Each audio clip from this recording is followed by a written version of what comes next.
Excuse me, sir.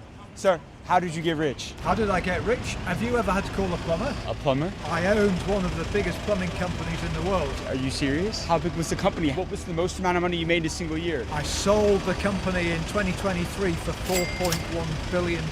So not dollars? Proper money, £4.1 billion. Can I interview you for a minute? I go all over the world interviewing billionaires to help the younger generation. I'm in a hurry, but Just for 1 minute. I can give you 5 minutes. Is that okay? Absolutely. Did you come from a lot of money growing up? No, I didn't. My dad was in the civil service. My great-grandparents were mill owners in Huddersfield and West Yorkshire. They lost all the money in the Great Depression of 1929. So he said, don't go into business. But I was inspired by Lord Hanson, famous industrialist from the 1960s. I remember to this day, my dad lifted me on his shoulders and we looked over the wall of the big house at the end of the cul-de-sac in Yorkshire and watched the helicopter land. I remember saying, Dad, I want one of those. He said, well, don't be in the civil service like me earning a pittance. You need to run your own business. That's the day I wanted to be an entrepreneur, even if I didn't know that word. This is fascinating to me because we're talking about plumbing, home services here. This isn't a necessarily sexy business, but you built it into a £4 billion company. Talk to that young person out there that thinks that they have to go invent the next Google. There's a lot of opportunities in some of these really niche, unsexy businesses. Yeah, you don't. My advice to any aspiring entrepreneur would be, first of all, copy a business model. We're taught at school that copying homework is bad. In business, I would say copy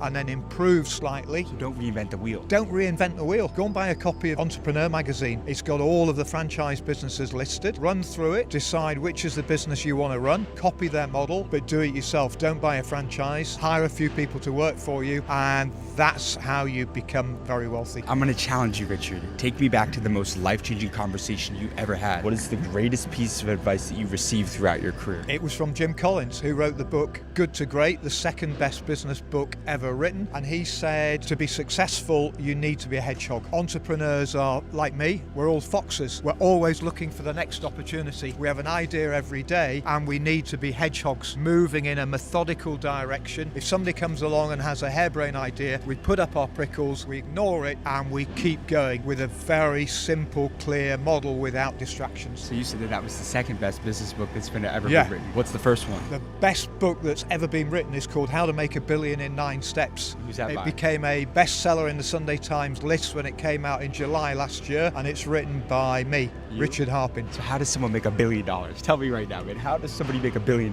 There are 9 steps. Number 1 is copy and pivot. Second one, get an investor to help your business to scale. Thirdly, get a coach and a mentor. Really important to learn from others. Number 4, have an omni-channel model. You don't just want to be online. You need to have stores or pop-up stands. You can't just rely upon the internet these days. Number 5, the hardest step for any entrepreneur, hire your replacement. Hire somebody that's better than you to run the day-to-day business. Hire a hedgehog, because as entrepreneurs, we're foxes with too many ideas. Step 6, go global with locals. You can't send a Brit to America. You can't send an American to Britain. You've got to hire a local to head up your business, otherwise you won't be taken seriously. Step number 7 is evolution, not revolution. There is a role for revolution right at the start of a business, but thereafter keep evolving your business. We know lots of businesses that didn't keep evolving. Blockbuster, Nokia, Yellow Pages, they're dead or a shadow of their former selves. Number 8, how many people, if we asked them around here, have you got a to-do list?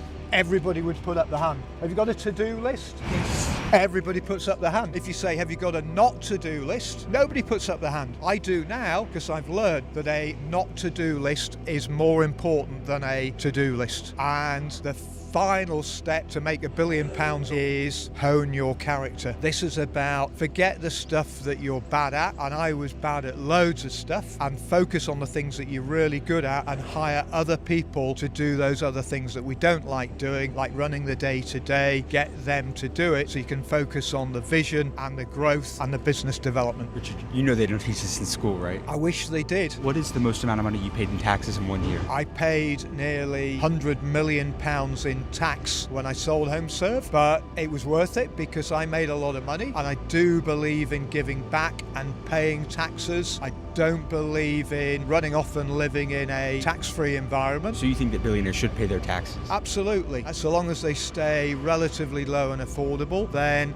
here is a great place from which to start a business, scale a business, and turn it global. How old are you now? 61. 61 years old. If me and you died tomorrow and you had one more message to leave with the younger generation, what would that be? I would say if you're thinking about setting up a business today, what's your skill? What do you enjoy doing? Is it sales and marketing? Is it finance? Is it operations? Then go and work for a big company in an industry that you like and get experience for 2 or 3 years. Then go and work for a smaller entrepreneurial company in that same role, whether that's sales or marketing, finance or operations. After you've got 5 or 6 years of experience, go and negotiate with somebody else that might be retiring and say, I'll buy your business, but I'll pay you over 3 or 4 years out the future profits. So you can buy a business, it's lower risk than setting up from scratch, and you can use their money to acquire it, which is called vendor finance.